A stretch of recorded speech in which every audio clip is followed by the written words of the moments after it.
Hello guys, welcome back to the channel. आज हम एक बहुत ही इंपॉर्टेंट प्रोजेक्ट करने वाले हैं टॉपिक मॉडलिंग ऊपर। इस पे जो फेमस दो तरीके हैं, टॉप बर्ड टॉपिक और एलडीए, इन दोनों को हम अच्छे से समझने वाले हैं। इसके लिए पूरे हमने यहाँ पे नोट्स इसके बना रखे हैं। लेकिन इससे पहले कि ये वीडियो को हम स्टार्ट करें, सबसे पहले ये JLMR की ये book hands on large language model super book है टेक्स्ट क्लस्टरिंग और टॉपिक मॉडलिंग के ऊपर। अगर आपको इस टॉपिक पे पर्टिकुलर कुछ समझना है, कहीं पे भी इतने अच्छे से एक्सप्लेनेशन नहीं दिया हुआ है, लेकिन इस बुक का जो चैप्टर नंबर 5 है, ये पूरा इजी तरह से इसको कवर करता है, फ्रॉम इजी टू लेके एडवांस कॉन्सेप्ट तक। इसलिए ये बुक आपको इजीली अमेजॉन पे मिल जाएगी। तो आप मेक श्योर करिए इस बुक को जरूर पढ़िए अगर टेक्स्ट क्लस्टरिंग के टॉपिक पे आपको समझना है। ठीक है, चैप्टर 5 है उसका सबसे पहला। और जो आज का हमारा ये पूरा वीडियो है, ये कहीं ना कहीं इसी से पूरा डिराइव्ड है, इसलिए ये बुक को रिकमेंड करना, क्रेडिट देना बहुत जरूरी था। सेकंड, देखिए ये थ्योरी भी इसकी हम कवर करने वाले हैं, इसलिए अगर आपको सीधा कोड समझना है तो नीचे आपको टाइम स्किप में जाके आप जंप सीधा कर सकते हो, जहां पे कोडिंग का पार्ट है। ठीक है, वो आपको दिख जाएगा नीचे की तरफ, तो आप सीधा कोड पार्ट पे भी जंप कर सकते हो। ठीक है, लेकिन हम इसको स्टार्ट से बिल्कुल स्टार्ट करने वाले हैं, ताकि इस टॉपिक को लेके आपको कोई प्रॉब्लम ना हो। आपको अगर कुछ भी इसमें से रिफर करना हो तो वापस आगे आप इसी वीडियो को देख सको। ठीक है, तो हम लोग स्टार्ट करते हैं। अब देखिए इस टॉपिक मॉडलिंग जो परफॉर्म करने के ये क्या होती है, इसके एडवांटेज डिसएडवांटेज सब समझेंगे।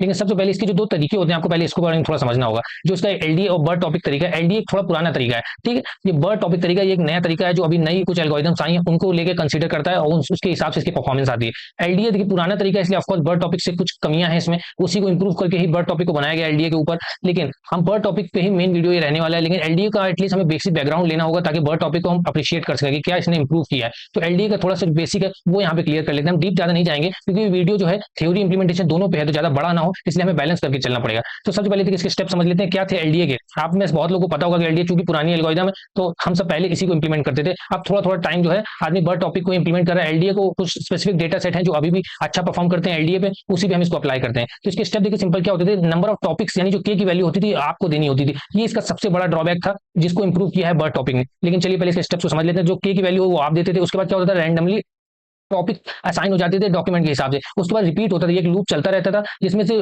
कुछ टॉपिक में कौन सा वर्ड जाएगा ये देखने के लिए बार बार लूप चलता था, और डिस्ट्रीब्यूशन के हिसाब से उसको उस पर असाइन किया जाता था। ये काफी एट्रेशन चलने के बाद हर डॉक्यूमेंट को उसके टॉपिक के बेस पे कीवर्ड मिल जाते थे। ठीक है, ये बेसिकली एक प्रोबेबिलिटी डिस्ट्रीब्यूशन पे बेस मेथड था, जिसमें थीटा और बीटा की वैल्यूज को आप कंसीडर करते थे टोटल कैलकुलेशन के टाइम। ठीक है, लेकिन इसके जो ड्रॉबैक्स थे वो पहले समझ लेते हैं, तभी आप बर्ड टॉपिक को अप्रिशिएट कर पाओगे। सबसे पहले तो देखिए इसमें कोई भी स्मार्ट तरीका नहीं लगाया गया था वर्ड्स को कंसीडर करने का। जैसे कि इसमें इंप्लीमेंट होता था बैग ऑफ वर्ड्स का। बैग ऑफ वर्ड्स के लिए क्या होता है, जैसे दो वर्ड है कार और ऑटोमोबाइल, ये दोनों एक ही इंडस्ट्री से हैं, बहुत ही क्लोजली रिलेटेड है, लेकिन वो इन दोनों वर्ड को डिफरेंट वर्ड्स ट्रीट करता था, और बस इनके उसको काउंट से मतलब था, कार कितनी बार आया है किसी डॉक्यूमेंट में, ऑटोमोबाइल कितनी बार आया है। लेकिन ये दोनों ही वर्ड क्लोजली रिलेटेड है, जिसको वो कंसिडर नहीं करता था। इंग्लिश लैंग्वेज में बहुत से ऐसे वर्ड हैं, इकोनॉमिक्स हो गया, इकोनॉमी हो गया, जो सिमेंटिकली बहुत ही सिमिलर वर्ड्स हैं, तो ये उसको बिल्कुल भी कंसीडर नहीं करता था, जिसको बर्ड टॉपिक में इंप्रूव कर दिया गया। सेकंड था हार्ड टू ट्यून, क्योंकि आपको बताया ये अल्फा बीटा जो इसके सेंसिटिव पैरामीटर होते थे डिस्ट्रीब्यूशन के लिए, वो आपको देना होता था। साथ में नंबर ऑफ टॉपिक्स, ये तो सबसे टफ काम होता है कि आप ही को बताना है कि आखिर कितने क्लस्टर बनेंगे, कितने टॉपिक टोटल डिसाइड होने, तो ये भी बहुत ही टफ काम था। तो ये हार्ड टू ट्यून भी था। और तीसरा था पुअर टॉपिक कोहेरेंस।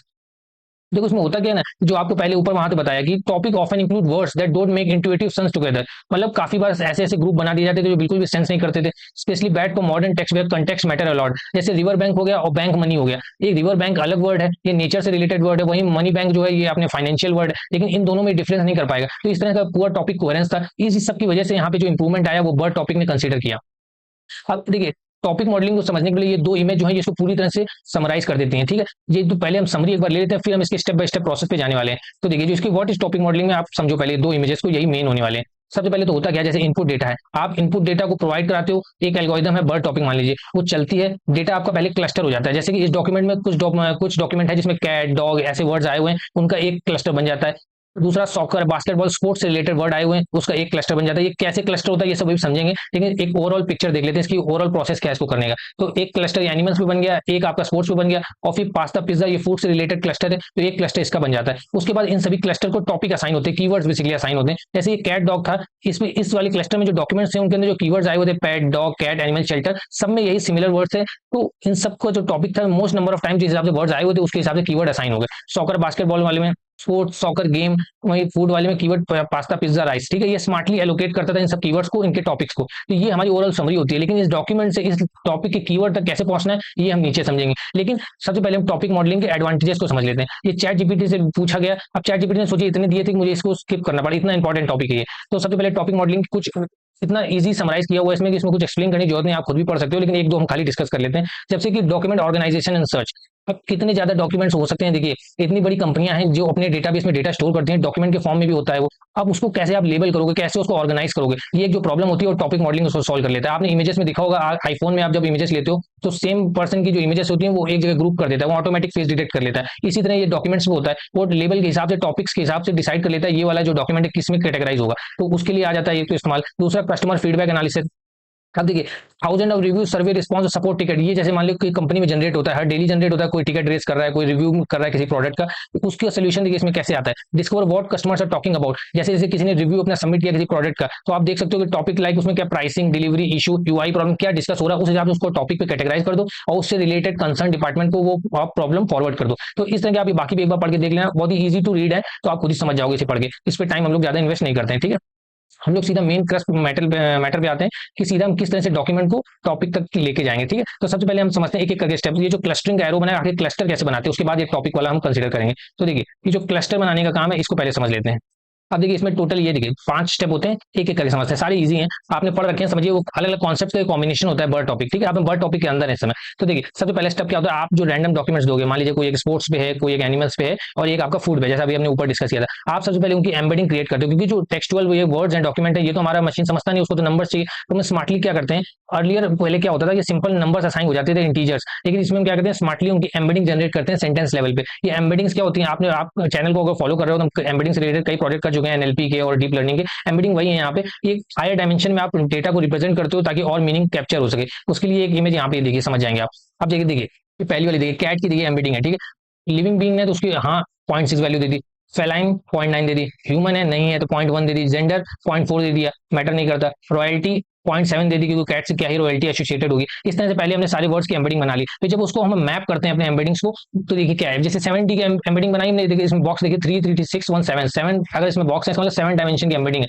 उसको जब आप 2D में प्लॉट करते हो तो आप देखोगे कि फायदा क्या होता है एम्बेडिंग क्रिएट करने का। जैसे कैट और किटन है, ये दोनों एनिमल है, तो जब आप इसकी एम्बेडिंग प्लॉट करोगे देखो कितने आसपास बन रहे हैं। मतलब ये क्लियरली समझ रहा है एम्बेडिंग क्रिएट करने से क्या हो पा रहा है कि सिमेंटिकली हमारी ये जो एल्गोरिदम है एम्बेडिंग की, ये इनको सेग्रीगेट कर पा रही, समझ पा रही कि कैट और किटन रिलेटेड है। वहीं डॉग जो है कैट और किटन से रिलेटेड नहीं है, लेकिन ये भी एनिमल है, तो इनसे तो देखिए अलग है, लेकिन इसके पास है। वहीं हाउसेस तो बिल्कुल नॉन लिविंग थिंग अलग है, उसको देखिए बिल्कुल अलग एक्सट्रीम पे इसने प्लॉट किया है। तो इसका मतलब क्या होता है, वो समझ पा रहा है स्मार्टली कि आखिर सिमेंटिकली कौन सा वर्ड सिमिलर है कौन सा नहीं। यही फायदा होता है इसका एम्बेडिंग रिप्रेजेंटेशन का। वहीं मैन वुमेन किंग क्वीन में देखिए, मैन और वुमेन को क्लोज रखा है उसने, किंग क्वीन को अलग रखा है, मतलब सेम उसके आसपास डिस्टेंस इनका कम है और इनका भी कम है। वहीं इनका देखिए मैन और क्वीन का डिस्टेंस आपको ज्यादा लगेगा। कभी कभी होता क्या है, जब हायर डायमेंशन या लोअर डायमेंशन में प्रोजेक्ट करते हो तो एक्चुअल में जो उसका स्पेशल इन्फॉर्मेशन होता है वो लॉस हो जाता है। लेकिन आपको समझना ये है कि कॉन्टेक्चुअली ये समझ पा रहा है सिमेंटिकली कि कौन सा वर्ड किसके क्लोज रहेगा, क्योंकि किससे एसोसिएटेड है। जैसे कैट किटन एसोसिएटेड है, मैन और या किंग एसोसिएटेड होगा क्योंकि दोनों मेल होते हैं।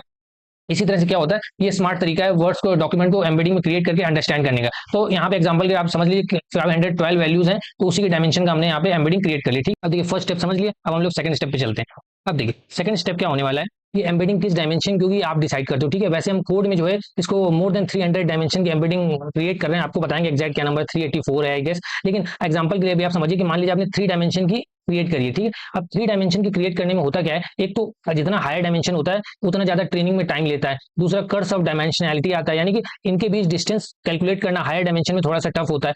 और दूसरा तीसरा क्या होता है, विजुअलाइजेशन नहीं हो पाता। 3 डायमेंशन के ऊपर तो हम विजुअलाइज कर ही नहीं पाते, लेकिन 3 डायमेंशन को प्लॉट करने में देखिए अंडरस्टैंडिंग थोड़ी सी कम हो पाती है। वहीं 2D डायमेंशन जिसमें हम कंफर्टेबल हैं, उसमें हम क्या करते हैं, ये एडवांटेजेस जो इसके डिसएडवांटेजेस थे वो इसमें एडवांटेज में कन्वर्ट हो जाते हैं।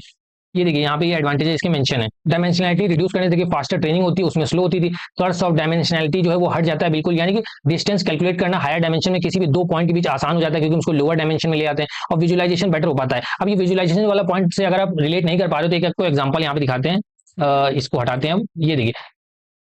अब ये देखिए अलग अलग एल्गोरिदम्स होती हैं इसको विजुलाइज करने की, हम यूमैप का इस्तेमाल करने वाले हैं। एक टीसनी भी होती है, आपने बहुत ज्यादा इस्तेमाल की होगी पीसीए, एक वीडियो में पढ़ा अपने चैनल पे, पीसीए भी सबसे ज्यादा पॉपुलर है, लेकिन हम यूमैप कर रहे हैं सबसे ज्यादा एडवांस है, ठीक है। अब ये देखिए इन्हीं दो का यहाँ पे एग्जांपल दिखाया गया, किस तरह से हम इसको 3D में, बहुत ही हायर डायमेंशन का डेटा था इमेजेस का, उसको हम कंप्रेस करके 3 डायमेंशन में ला पा रहे हैं और फिर क्लस्टर बनाया है हमने। तो आप क्लियरली देख पा रहे हो ये जितना जो ये वाला क्लस्टर बनाया, ये सारे अपर बॉडी में पहनने वाले कपड़े हैं, शर्ट, टी शर्ट, टॉप, ये सब सारे। वहीं नीचे वाले आप देखोगे तो स्नीकर्स, सैंडल, एंकल बूट, ये सब पैर में पहनने वाले, मतलब कितना स्मार्टली क्लस्टर किया है, फिर उसको 3D में मतलब उसका डायमेंशन रिड्यूस करके हमको प्लॉट करके दिखाया है। वहीं टीसने में देखिए क्या होता है, इसमें बहुत अच्छे क्लस्टर बनाए, लेकिन आपको दिख रहा होगा यहाँ पे स्पेस कम है, बहुत क्लटर है, क्योंकि ये जो लोकल स्ट्रक्चर और ग्लोबल स्ट्रक्चर होता है टीसने से बेटर मेंटेन करता है यूमैप। इसलिए यूमैप आजकल state of the art model है डायमेंशनलिटी रिडक्शन के लिए, तो हम यूमैप का इस्तेमाल करने वाले हैं। तो ये सब फायदे होते हैं डायमेंशनलिटी रिड्यूस करने से, विजुअलाइजेशन होता है, फास्टर ट्रेनिंग होती है, और कर्व्स ऑफ डायमेंशनलिटी जो होती है वो किक इन नहीं कर पाती। तो ये तीन प्रॉब्लम को हम सॉल्व करते हैं।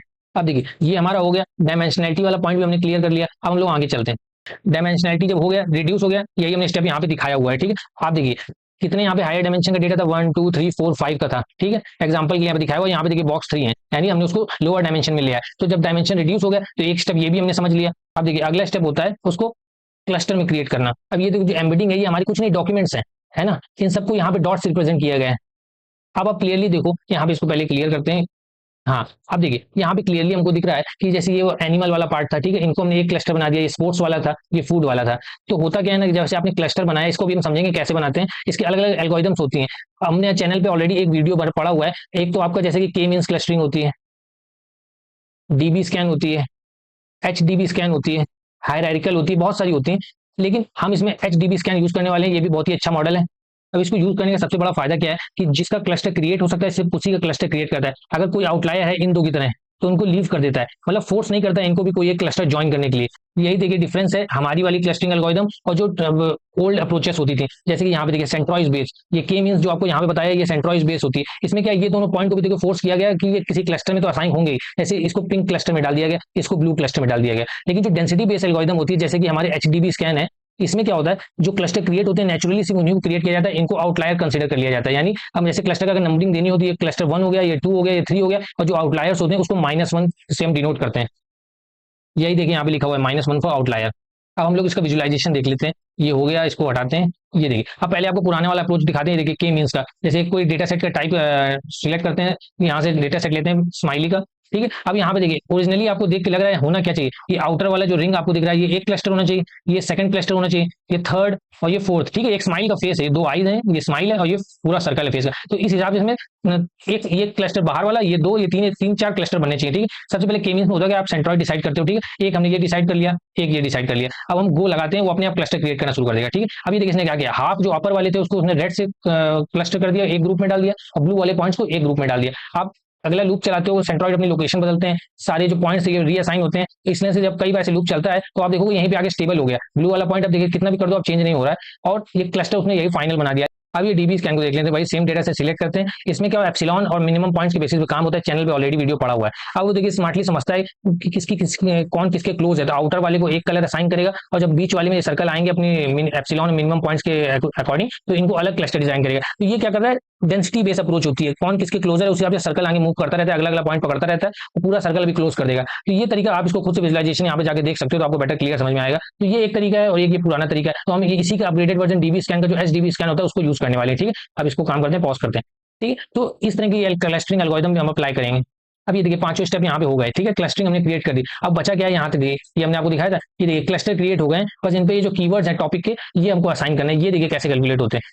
अगर आपने टीएफ आईडीएफ पढ़ा होगा, बहुत ही सिमिलर कॉन्सेप्ट है, वही यहाँ पे अप्लाई होता है, ठीक है। उसको पहले एक बार समझ लेते हैं टॉपिक रिप्रेजेंटेशन है क्या। जैसे ये डॉक्यूमेंट थे, ठीक है, इनमें से उसने एक टॉपिक ये फाइंड किया एनिमल के लिए, दूसरा फूड के लिए, और तीसरा स्पोर्ट्स के लिए, ठीक है। अब उसने देखा कि किसको कौन सा वर्ड देना है, डिसाइड कैसे होता है। जैसे टॉपिक 1 है, उसके सारे डॉक्यूमेंट्स में कौन कौन से वर्ड कितनी बार आए हुए हैं, कैट सबसे ज्यादा बार आया हुआ है, डॉग उसके बाद, पेट उसके बाद, तो ये तीन सबसे ज्यादा बार आए हुए हैं। तो उसने इन्हीं तीन वर्ड्स को जाके पहले सबसे असाइन कर देगा इनके टॉपिक्स में, पहले वाले के लिए। उसके बाद टॉपिक 2 में देखा कौन से वर्ड आए हुए, कुकिंग आया हुआ है, पास्ता, मतलब आए देखिए ये भी हुई है। जैसे कि देखिए ये टॉपिक 2 वाले में है, इसमें कैट भी आया हुआ है, बहुत कम आया लेकिन कैट आया हुआ है। तो होगा कि इसको वेटेज नहीं मिलेगा, कुकिंग वाले को मिल जाएगा पास्ता और रेसिपीज, ये तीनों सेकंड वाले क्लस्टर में असाइन हो जाएंगे। इसी तरह से टॉपिक 3 जो 3 वर्ड इसमें सबसे ज्यादा आए हुए हैं वो इस तीसरी वाले में आ जाएंगे। तो ये तरीका होता है। लेकिन बस अब पॉइंट यहाँ पे ये बचा, इनको कैलकुलेट कैसे करेंगे, बहुत ही सिंपल है, टीएफ आईडीएफ। ये तरीका आपने मशीन लर्निंग में भी पढ़ा होगा, वही सेम तरीका यहाँ पे अप्लाई होता है। इसको देख लेते हैं यहाँ पे। ये देखिए ये 4 स्टेप में यहाँ पूरा बताया हुआ, बहुत वही सेम है, बिल्कुल थोड़ा सा हल्का सा एक स्टेप का डिफरेंस होता है बस। ये देखिए अब तक हमने इतना पढ़ा, एक बार पहले रिव्यू कर लेते हैं। ये फोटो यहाँ पे बीच में शायद नहीं होनी थी, पर चलिए अब आ गई यहाँ पे, तो एक बार समझ लेते हैं। सबसे पहले एम्बेडिंग क्रिएट करनी होती है अपने डॉक्यूमेंट्स की। जैसे कई सारे हमारे पास डॉक्यूमेंट है, उनको एम्बेडिंग डायमेंशन में मतलब एम्बेडिंग वेक्टर उनका क्रिएट करना होता है। उसके लिए आप कोई भी एम्बेडिंग मॉडल यूज कर सकते हो। यहाँ पे एग्जांपल के लिए एसबर्ट बताया हुआ है, ठीक है। उसके बाद जब आप एम्बेडिंग क्रिएट कर लेते हो तो आप यूमैप की हेल्प से डायमेंशनलिटी रिड्यूस करते हो। देखिए कम डायमेंशन हो गया, आपको बताया था, इसके लिए अलग अलग स्ट्रेटजी होती है, पीसीए होती है, और टीसने होती है, और हम जो यूज करने वाले हैं वो ये यूमैप होने वाली है, ठीक है। उसके बाद आप क्या करते हो, क्लस्टर क्रिएट करते हो। क्लस्टरिंग के लिए भी कई तरीके होते हैं, के मीन्स होता है, डीबी स्कैन होता है, इसका अपग्रेडेड वर्जन ये एचडीबी स्कैन होता है, तो हम एचडीबी स्कैन यूज करने वाले हैं, तो इस तरह के क्लस्टर क्रिएट हो जाते हैं। अब तक हम यहाँ पे पहुंचे हैं, अब बस एक ही स्टेप करना है, इन पे हमें टॉपिक्स के लिए कीवर्ड्स असाइन करने हैं, ठीक है। वो भी अभी हमने देखिए ऊपर यहाँ पे समझ लिया कि कैसे होना है, मतलब कौन वर्ड कितनी बार आया, बस हमें उन वर्ड्स की फ्रीक्वेंसी कैलकुलेट करनी है किस डॉक्यूमेंट में कितनी है। उसके लिए हम यहाँ पे term IF TF IDF use करते हैं बेसिकली, जिसका फुल फॉर्म होता है term frequency inverse document frequency. तो उसके लिए करते क्या है, जैसे देखिए सबसे पहले तो किसी टॉपिक के अंदर ये दो डॉक्यूमेंट आए हुए हैं, ठीक है। माई कैट इज क्यूट, उनका सबसे पहले बैग ऑफ वर्ड लगा के हम उनका पहले काउंट निकाल लेते हैं। जैसे दैट वर्ड इस सेंटेंस में नहीं आया, 0 हो जाएगा। जो वर्ड आया उसमें 1 दे देंगे, जैसे इज है, यहाँ पे इज आया हुआ तो 1 दे देंगे, तो 101011 हो गया। इसका देखेंगे, इसका भी जो होगा वो यहाँ पे हम लिख लेंगे, ये सारे आए हुए हैं, माई कैट इसमें नहीं आया हुआ है, तो इसके सामने हमने यहाँ पे 0 लिख लिया, ठीक है। उसके बाद टॉपिक क्लास बेस, जैसे ये दोनों एक क्लास में थे ना, तो इन दोनों के सारे ये जो नंबर से हम ऐड कर देंगे, तो ये 1 2 बन जाएगा, क्योंकि यहाँ पे देखो ये ऐड हो गए, ये ऐड हो गए, तो यहाँ पे 2 2 आ गया। तो सारे क्लास बेस हम यहाँ पे बस इतना ही फर्क है, क्लास बेस यहाँ पे ऐड कर देते हैं, बाकी सारे स्टेप वही होते हैं। फॉर्मुला भी देखिए वही है, यहाँ पे आगे चलते हैं। ये देखिए, ये आपने वहां पे फॉर्मुला देखा होगा, term frequency inverse document frequency निकालने टाइम सबसे पहले ये क्या करते हो, ए की वैल्यू यहाँ पे ऊपर देखिए ए लिखा है ना, ये क्या होता है, एवरेज फ्रीक्वेंसी होती है होल डॉक्यूमेंट की। उसके बाद ये पर वर्ड आपको देखना है, जैसे कि आपको किसी एक वर्ड की निकालनी है, जैसे कि दैट वर्ड की निकालनी है, तो ये आप ऐड कर दोगे 44819, तो हो जाएगा 29 डिवाइड बाय 9 +1, और इसका लॉग ले लोगे, तो ये आपको इसकी इनवर्स डॉक्यूमेंट फ्रीक्वेंसी बता देगा।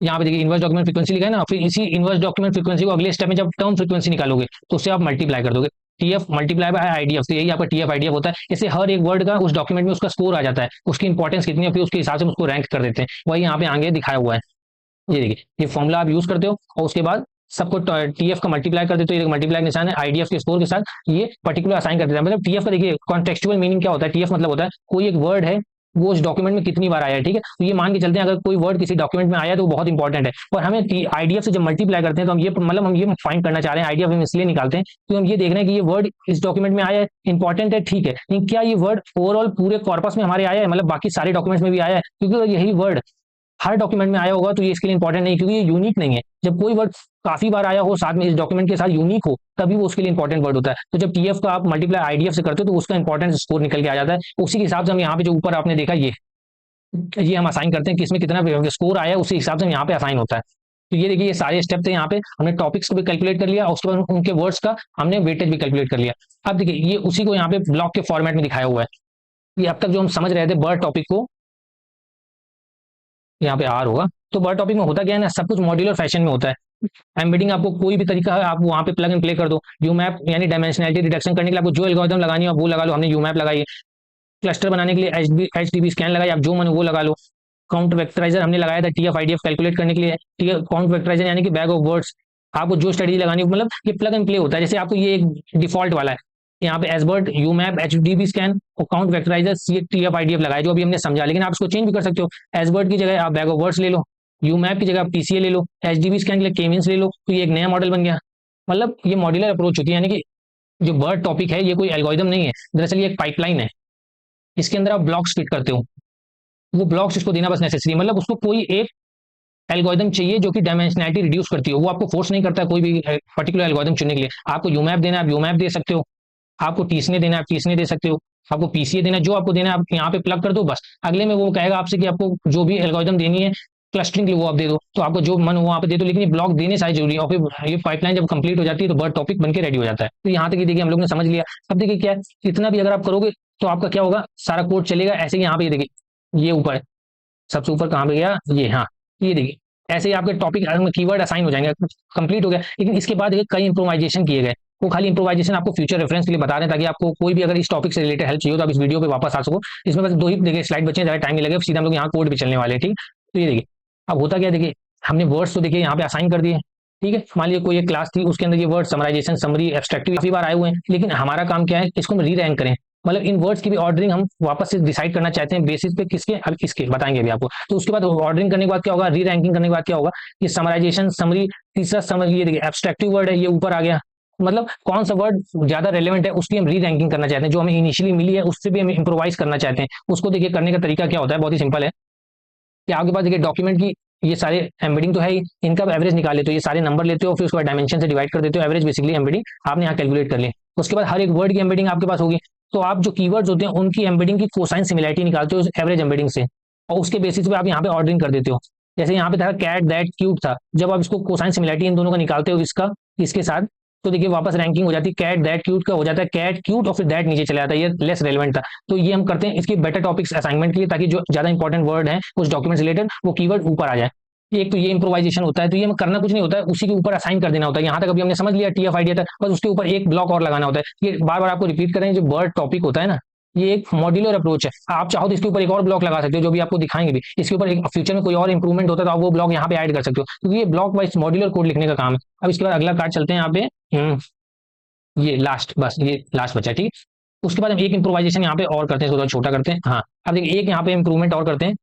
ये जो एमएमआर कीवर्ड, तो वो था आपको जो भी आपको बताया री रैंकिंग करना, उसके लिए हम कीवर्ड का यूज करेंगे। ये देखिए नाम याद रखिएगा, अभी कोड में भी आपको दिखाएंगे। उसके बाद एक ब्लॉक देखिए इसके ऊपर हमने और ऐड कर दिया, ये सारी वही ब्लॉक है जो अब तक हमने समझे, ठीक है। उसके ऊपर कीवर्ड और उसके बाद जैसे एमएमआर, एमएमआर क्या करता है, जैसे इकोनॉमी, इकोनॉमिक, इकोनॉमिक्स, ये सारे वर्ड क्या ऑलमोस्ट सेम है सेमेंटिकली, तो इन सबको रिडंडेंसी को अवॉइड कर देगा और सिर्फ एक वर्ड को रख लेगा। इससे क्या होता है, क्लटर क्रिएट नहीं होता है, जो जो डिजर्व करता है वर्ड यूनिक है उसी वही वहां पे रहेगा। तो ये एमएमआर की हेल्प से कर सकते हैं। एमएमआर का फुल फॉर्म होता है मैक्सिमम मार्जिनल रेलेवेंस, तो इसको भी अभी हम समझेंगे कोड में। और लास्ट बस देख लेते हैं जो सबसे ज्यादा लेटेस्ट एडवांसमेंट है इस फील्ड में, ये वाला, कि इतना सब करने के बाद हम टॉप पे एक एलएलएम सेट कर देते हैं। इसमें क्या करते हैं, हम डॉक्यूमेंट दे देते हैं, तो कीवर्ड दे देते हैं, और ये एक प्रॉम्प्ट क्रिएट करते हैं कि I have a topic that contains the following document, the topic is described by the following keyword, based on the above information give a short label to the topic. ये आप देखोगे तो आपको बहुत ही amazing लगने वाला है कि एलएलएम को यूज करके हमने एक स्टेप आगे कितना अच्छा इंप्रूवमेंट हुआ है इस फील्ड में, कि शॉर्ट लेबल भी जनरेट कर सकते हैं। इतना तक हम समझने वाले हैं, इसका सीधा कोड देखते हैं। अब देखिए इतना सब अगर आपने यहाँ पे ये समझ लिया ना, तो कोड में कुछ भी नहीं बचा है। एक एक लाइन का इन सबका स्टेप्स का कोड होता है, तो ये आप तो 2 मिनट में समझ जाओगे, और ये सारे स्टेप आपको देखना और समझना बहुत जरूरी था। अब एक बार ये स्टार्ट करते हैं सीधे। सब ये बुक के बारे में तो आपको बता ही दिया कितनी इंपॉर्टेंट बुक है, मोस्ट ऑफ द कंटेंट सारा इसी बुक से डिराइव्ड है इस वीडियो का। बुक आप मस्ट आप रेफर करिए इस टॉपिक के लिए, ठीक है। सबसे पहले हमने bird topic data set, open AI का तो हम यूज नहीं कर रहे हैं, लेकिन कुछ ट्राई करने के लिए देखा था। और डेटा एम्प्लॉट, ये सारा हम इंपोर्ट कर लोगे, आप इस सेल को रन करोगे, ये नोटबुक आपके साथ शेयर कर देंगे, ये सारा आप कोड इससे रन करोगे, ये सारी लाइब्रेरी इंस्टॉल हो जाएंगे, ठीक है। उसके बाद आपको ये एफएसएसपी के कोई एरर आ रही थी, इसको आपको अपग्रेड करना होता है, तो इसको अपग्रेड कर दिया, ठीक है, ये अपने आप रन हो जाएगा। आप देखिए ये सारे सेल रन कर लिए, क्योंकि टाइम लगता है इसमें, काफी बड़ा डॉक्यूमेंट। अब ये देखिए सबसे पहले डेटा सेट को लोड करना है, ये इसमें किसमें हम अप्लाई कर रहे हैं, तो हगिंग फेस का ये डेटा सेट को हम यूज करेंगे, जो हमें डेटा हेल्प करता है लोड करने में। हम डेटा कौन सा यूज करते हैं, आर्काइव पेपर्स। ये देखिए ये वेबसाइट होती है, इसमें सारे रिसर्च पेपर सबमिट होते हैं। ये देखिए हर फील्ड के, फिजिक्स के, मैथमेटिक्स के, कंप्यूटर साइंस के, वो सारे यहाँ पे मेंशनड है। इस डेटा सेट को आप यहाँ से एक्सेस कर सकते हो हगिंग फेस से। अब देखिए ये जो डेटा है ना, ये ऑलरेडी सारा स्क्रेप्ड है, सारे पेपर्स जो हैं इसको स्क्रेप करके एक डेटा सेट बना लिया गया है। सबसे पहले देखिए टाइटल्स है एक कॉलम हमें एब्स्ट्रैक्ट है उस पेपर का, और उसके बाद किस ईयर में उसका पब्लिकेशन हुआ और कैटेगरी किसके अंदर आता है, ये सारा डेटा सेट इसमें अवेलेबल है। तो यहाँ से अगर आप इस जगह क्लिक करोगे तो इसका नेम यहाँ से कॉपी हो जाएगा, जिसको आपको सिंपल आके लोड डेटा सेट के अंदर पेस्ट कर देना है। इसके अंदर देखिए ट्रेन और टेस्ट वाला, ये देखिए ट्रेन वाला स्प्लिट है, ट्रेन वाले स्प्लिट को हमने यहाँ से एक्सेस कर लिया, डेटा सेट में लोड कर लिया। उसके बाद आपको बताया था जो कॉलम है टाइटल एब्स्ट्रैक्ट करके है, तो एब्स्ट्रैक्ट वाला कॉलम हमने एब्स्ट्रैक्ट वेरिएबल में ले लिया और टाइटल वाला हमने टाइटल में ले लिया, ठीक है। तो बेसिकली हमने लोड कर लिया अपने डेटा दोनों वेरिएबल्स में। जब आप इसको रन करोगे तो इस तरह से डेटा वहां से लोड हो जाएगा। ऑलमोस्ट 50,000 के अराउंड पेपर इसमें स्क्रेप्ड है, तो सारा आपको यहाँ पे डेटा सेट रेडी बिल्कुल यहाँ से लोड करना है। यहाँ से आपको स्क्रेप करने की कोई जरूरत नहीं है, ठीक है। उसके बाद अब यहाँ से हम स्टार्ट करते हैं, इसको थोड़ा सा यहाँ रख लेते हैं, इस टैब को क्लियर करते हैं, अब इसकी जरूरत नहीं है, ठीक है, इसकी भी जरूरत पड़ेगी। चलिए अब देखिए स्टेप मत भूलिएगा, यहाँ पे हमने देखे थे स्टेप, कहाँ गए, ये देखिए ये वाले स्टेप एक भी मत भूलिएगा, यही सारे हमको स्टेप लगाने हैं। पहला वाला एम्बेडिंग का था, उसके बाद हमको डायमेंशनैलिटी रिड्यूस करना था, उसके बाद क्लस्टरिंग करनी थी, उसके बाद टीएफ आईडीएफ से उसमें कौन सा टेक्स्ट किस वाले टॉपिक से एसोसिएट होना है वो देखना था, उसके बाद री-रैंकिंग वगैरह करना थी। तो एक एक करके सारे मॉड्यूल्स को हम फिट करेंगे इस पाइपलाइन में बर्ड टॉपिक के, और उसको प्लग एंड प्ले वाला जो यूज होता है वो करने वाले हैं। तो सबसे पहले देखिए इसका स्टेप एम्बेडिंग करना है डॉक्यूमेंट्स का। तो आपको बताया था कि जो डेटा था हमने एब्स्ट्रैक्ट में लोड कर लिया है, ठीक है, जो मेन कंटेंट है वो एब्स्ट्रैक्ट में है, वो हमने एब्स्ट्रैक्ट में ले लिया। सबसे पहले क्या करते हैं, एम्बेडिंग क्रिएट करने के लिए हम सेंटेंस ट्रांसफॉर्मर का यूज करते हैं। अब देखिए हमने जो यूज किया जीटी स्मॉल किया है, ठीक है, ये आप कहोगे कहां से मिलेगा, कैसे समझना है, ये देखो हमने जो इस्तेमाल किया वो ये वाला जीटी स्मॉल। लास्ट मंथ देखिए ऑलमोस्ट 5 लाख के अराउंड इसके डाउनलोड हुए, बहुत ही पॉपुलर है ये एम्बेडिंग मॉडल है, ये एम्बेडिंग्स क्रिएट करता है। अब आपको कहां से सिलेक्ट करना है, ये पेज देख लीजिए आप, लीडर बोर्ड, ये हगिंग फेस के अंदर बहुत ही पॉपुलर वेब पेज है, सबको इसके अंदर आता है मॉडल देखने के लिए बेंचमार्क। तो इसमें देखिए ऑलरेडी रैंक्ड है, इसमें रैंकिंग दिखाई जाती है कौन सा मॉडल कैसा परफॉर्म कर रहा है। तो आप देख लो किस हिसाब से किसमें कितने नंबर ऑफ पैरामीटर हैं, कितने डायमेंशनैलिटी की एम्बेडिंग क्रिएट होती है, वो कितने मैक्स टोकन की उसकी लिमिट है, ताकि आप अपने यूज के हिसाब से ले सको। हमने इसी लिस्ट से उठाया है, तो जो हमारा मॉडल है वो ऑलमोस्ट 80th के अराउंड रैंक है, वो भी बहुत अच्छी रैंक होती है, क्योंकि हमें ये भी देखना है कि कितना लार्ज होना चाहिए। ज्यादा लार्ज होगा तो लोड भी नहीं होगा, मेमोरी इश्यूज हो जाएंगे, क्योंकि ज्यादा रिसोर्सेज तो है नहीं इसमें कोलैब में।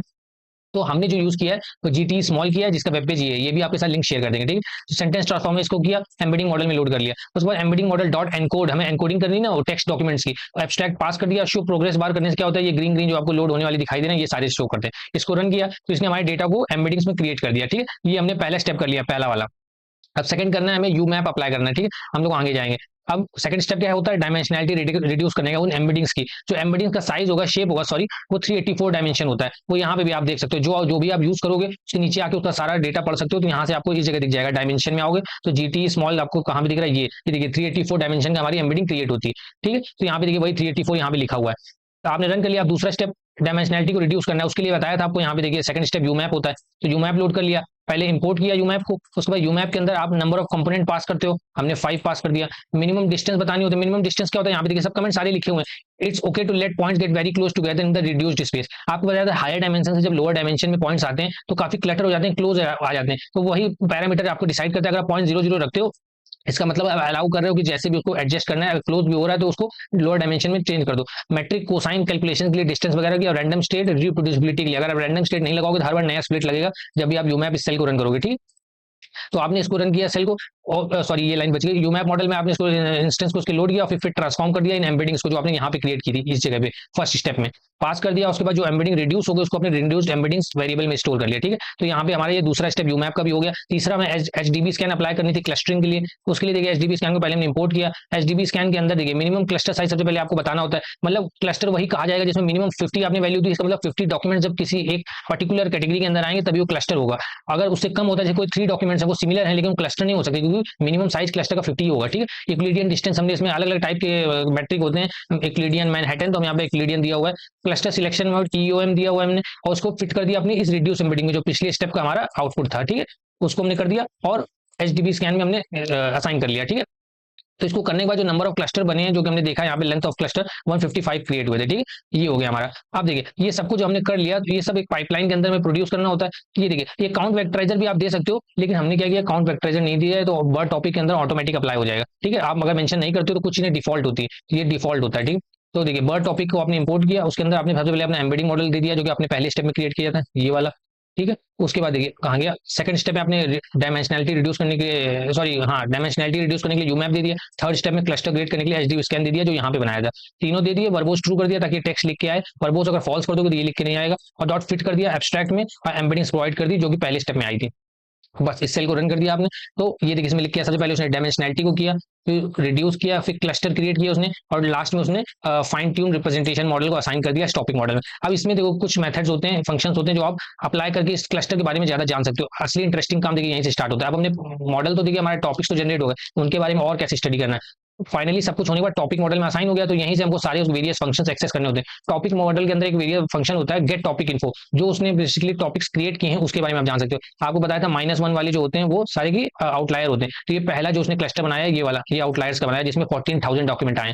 जीरो क्लस्टर में 2,000 डॉक्यूमेंट है, फर्स्ट में 200 है, लेकिन मिनिमम आप देखोगे 50 के नीचे नहीं जाएगा। टोटल 155 क्रिएट किए उसने। 50 के लिए इसलिए नहीं जाएगा क्योंकि आपने ये देखिए एचडीबी स्कैन में आपने यहाँ वैल्यू 50 की दी थी ना, इसलिए 50 के नीचे क्लस्टर कंसीडर ही नहीं होगा, ठीक है। इन नेम क्या बताता है, पहला जो नंबर होता है ये बताता है उसका नंबर क्लस्टर का। जैसे यहाँ पे 1 क्लस्टर है, यहाँ पे 1 लिख के आ गया, इसमें देखिए 150 है, 150 आ गया। और साथ में अंडरस्कोर देखिए 4 वर्ड देता है जो उसके टॉप मोस्ट कीवर्ड्स है जो बार बार टॉपिक में आए हुए हैं। जैसे नंबर 1 क्लस्टर में पढ़ के लग रहा है स्पीच, एएसआर, रिकॉग्निशन, ये कोई वॉइस से रिलेटेड इसमें सारे टॉपिक है जिसमें वॉइस से रिलेटेड कुछ काम हो रहा है।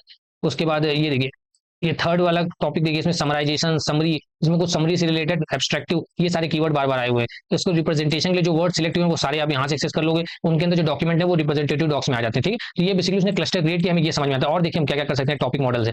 अब देखिए topic model dot gate topic किया, सब टॉपिक के देखिए नंबर है ना, तो इसी तरह से हमने 22 सॉरी 0th वाला टॉपिक हमने निकाला, ये वाला पहला वाला स्पीच वाला। तो देखिए इसके अंदर जो वर्ड्स आए हैं कीवर्ड्स, उनकी इंपॉर्टेंस स्कोर है ये 0.28, 0.018, ये इस वाले क्लस्टर में कितना इंपॉर्टेंट कीवर्ड है उसकी नंबरिंग है, ठीक है। उसके बाद देखिए टॉपिक मॉडल करके जब फाइन टॉपिक करते हो तो मतलब आप इन क्लस्टर्स के अंदर ये जो बने हैं इनके अंदर ढूंढ रहे हो कि कहाँ पे टॉपिक मॉडलिंग वर्ड आया हुआ है। तो आप देखोगे तो उसने आपको 5 क्लस्टर रिटर्न किए। 24th क्लस्टर में इसका कुछ सिमिलर कंटेक्चुअल मीनिंग वाले कीवर्ड्स अवेलेबल हैं।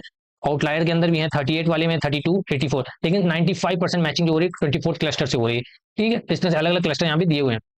उसके बाद हमने एक यहाँ पे 22 वाला लिया cluster number, topic model dot gate topic करते हो तो 22 नंबर का जो टॉपिक है वो यहाँ पे आ जाता है, उसके सारे कीवर्ड्स आ जाते हैं, attention, transformer, head, self, long. तो ये लग रहा है कुछ अपना ट्रांसफॉर्मर जनरेटिव एआई से रिलेटेड है, और उनकी इंपॉर्टेंस स्कोर यहाँ पे हर कीवर्ड का आ गया। ठीक है, तो ये 22 वाले को हमने और इंस्पेक्ट किया अंदर जाके। उसके बाद देखिए टॉपिक मॉडल डॉट टॉपिक करते हो, इसके अंदर आप कोई भी पेपर दे सकते हो जो चेक करेगा, क्योंकि सारी देखिए ये जो डेटा सेट है ये तो रिसर्च पेपर्स का ही है, तो उनमें से किसी एक का हमने टाइटल यहाँ पे दिया बर्ड टॉपिक को लेके कि वो इसमें होना चाहिए, क्योंकि सारी रिसर्च पेपर उसमें। तो ये देखिए जब आपने इसने सर्च किया इसको, इस वाले पर्टिकुलर टॉपिक के पेपर को, तो उसको 24th क्लस्टर के अंदर इसका रेलेवेंस मिला, मतलब इसके रेलेवेंट कुछ डॉक्यूमेंट इसके अंदर हैं, कीवर्ड्स वहां से मैच हो रहा है। तो फिर 24 वाले को अगर आपको एक्सेस करना है तो आप और इंस्पेक्ट कर सकते हो कि इससे क्योंकि देखिए ये जिस क्लस्टर में गया होगा उसी से रिलेटेड सारे क्लस्टर में पेपर होंगे, तो 24 क्लस्टर में इससे सिमिलर और भी पेपर होंगे, तो इस तरह से आप और पेपर पढ़ सकते हो जो इससे रिलेटेड है। अब विजुअलाइजेशन देखो आप कैसे कर सकते हो। आपको टॉपिक्स और डॉक्यूमेंट इस तरह से अगर प्लॉट करने हैं तो बेसिकली सिंपल है, topic dot dot topic model dot visualise document कर दो, इसके अंदर अपने टाइटल पास कर दो, रिड्यूस एम्बेडिंग हमने ऊपर क्रिएट की थी वो पास कर दो, विथ बता दो, हाइट एनोटेशन ट्रू या फॉल्स आप कर सकते हो। और ये फिगर आ गया और फिगर को आपने यहाँ पे शो करवा दिया। ये देखिए ये आपको दिखा रहा है 2D में वो जो क्लस्टर है वो किस तरह से है। ये देखिए इनके ऊपर होवर करोगे तो आपको यहाँ पे देखिएगा ब्राउन वाले में देखिए जो पेपर है रिड्यूस अनइंटेंडेड आइडेंटिटी, तो यहाँ पे इसकी नंबरिंग भी दी हुई है, तो इस तरह का उसका सारा रिप्रेजेंटेशन है ये सबसे इंटरेस्टिंग है बार चार्ट वाला। ये देखिए topic model dot visualise bar chart करते हो, हर टॉपिक वाइज उसके टॉप 5 कीवर्ड का बार चार्ट आया, स्पीच कितना इसमें डोमिनेंट है टॉपिक 0 वाले में, एएसआर एंड, ये देखिए टॉपिक 3 में समराइजेशन समरी, टॉपिक 6 में एक्सट्रैक्शन रिलेशन, तो ये इस पर्टिकुलर टॉपिक्स के अंदर रेलेवेंट कीवर्ड्स हैं।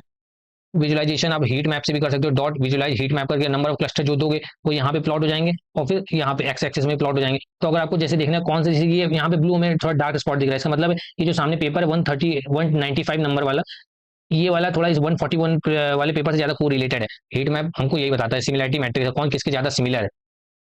उसके बाद डेंडोग्राम्स बनाना, ये बहुत इंटरेस्टिंग होता है, आपने इसमें हायरार्किकल क्लस्टरिंग में पढ़ा होगा, वीडियो पढ़ा है चैनल में।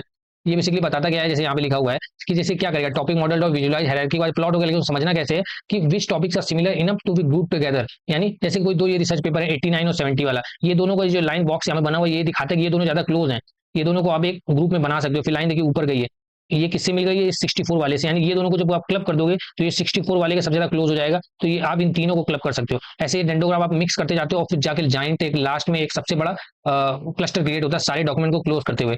बेसिकली ये छोटे छोटे क्लस्टर मिलते रहते हैं, जैसे रेड वाले सारे सिमिलर हैं, लेकिन इनके अंदर भी जो सबसे पहले दो यहाँ पे कंबाइन किए गए वो सबसे ज्यादा सिमिलर थे, तो उनको किसी और से कंबाइन किया जाएगा और फाइनली एक बड़ा यहाँ पे क्लस्टर क्रिएट होता है, इसलिए डेंडोग्राम हेल्पफुल होते हैं। ठीक है, अब ये रिप्रेजेंटेशन मॉडल आ गया, ये यहाँ पे आप देख सकते हो ये वो वाले रिप्रेजेंटेशन मॉडल है। यहाँ पे हाँ ये देखिए ये एमएमआर कीवर्ड ये सब अप्लाई करना, एलएलएम ये सब अप्लाई करना, अभी देखना एलएलएम कितना इंटरेस्टिंग होने वाला है। ठीक है, अब ये सब इसके हेड में हम लोग रिप्रेजेंटेशन मॉडल में यहाँ पे सब ऐड करने वाले हो, क्योंकि यहाँ तक तो देखिए हमने जितना किया ये सब मॉडल क्रिएट हो गया, अब यहाँ से एक्स्ट्रा काम ताकि आप और भी ज्यादा अच्छी एक्यूरेसी ला सको ये सब टॉपिक वगैरह असाइन करने में।